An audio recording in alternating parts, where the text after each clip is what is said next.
João e Maria é uma das histórias mais clássicas do mundo ocidental. A história foi contada e compilada pelos irmãos Wilhelm e Jakob Grimm, os irmãos Grimm. As histórias que eles compilavam sofreram diversas alterações, especialmente pela companhia de um certo rato. Mas uma das coisas que mais mudam, com certeza, são, obviamente, os sons das línguas. Do que mais achaste que eu ia falar? Vamos ver hoje como funcionam as mudanças de som. Especialmente, vamos ver como elas são sistemáticas, exemplo da mais famosa de todas as mudanças de som, a Lei de Grimm.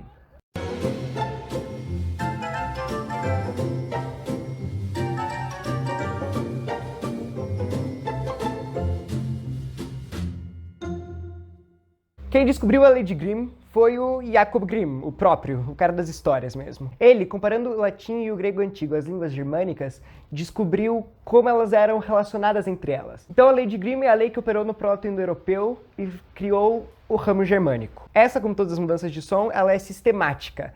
E foi mais ou menos assim que aconteceu. Atenção, essa letra é a letra Thorn. Ela é baseada na runa Thus. Ela representa esse som th. Enfim, fácil de entender. Voltando à programação normal.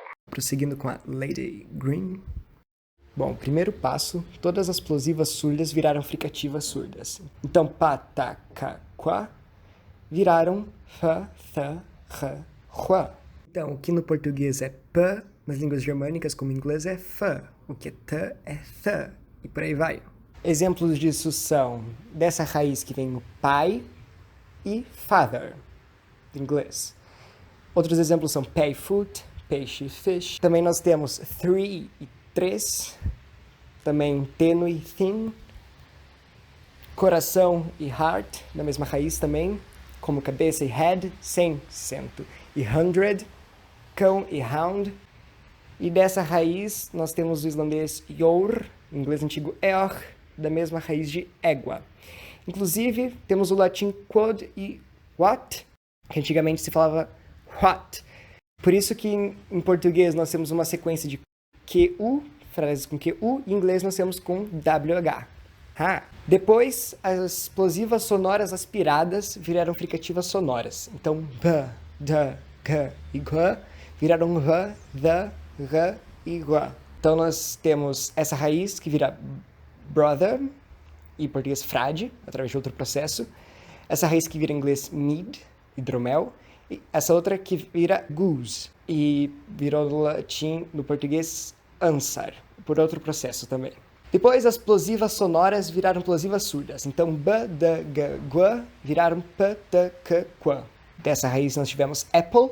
Dessa outra raiz nós temos ten e des. Ou, outro exemplo é dente, tooth. E dessa outra raiz nós temos cold e gelo. E dessa outra, queen. Então nota como a ordem que acontecem as mudanças é importante. Se 3 tivesse acontecido antes do 1, o resultado seria outro. As mudanças de 1 teriam afetado todas as primeiro afetadas pela parte 3. Enfim, o resultado seria diferente. Vamos parar um pouco aqui para internalizar.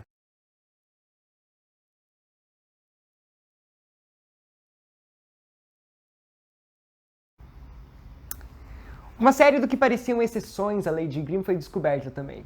E ela ficou conhecida como a Lei de Werner, por causa do cara que descobriu.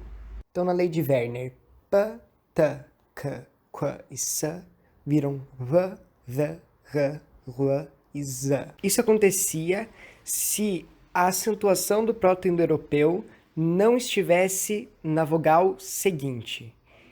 Então, por exemplo, a palavra plotus, que virou proto-germânico flodus, e depois esse the virou the de volta. Por isso que nós temos o inglês flood ao invés de fluth, que seria o esperado se só a Lei de Grimm tivesse operado. E como nós sabemos que essa era a entonação do proto-indo-europeu? Bom, a tonicidade foi muito bem mantida e muito bem preservada no sânscrito.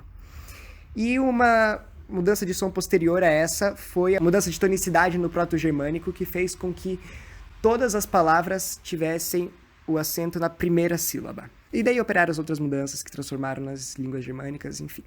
Esse método comparativo fez com que os linguistas posteriormente começassem a comparar as línguas clássicas, como o latim e o grego antigo, ao sânscrito, assim formando finalmente a ideia de um proto-indo-europeu, uma língua mãe de todas essas. E se gostaste dessas histórias que eu trouxe, curte esse vídeo, compartilha aí nas redes sociais, nos seguir também nas redes sociais, se inscreva no canal e salve!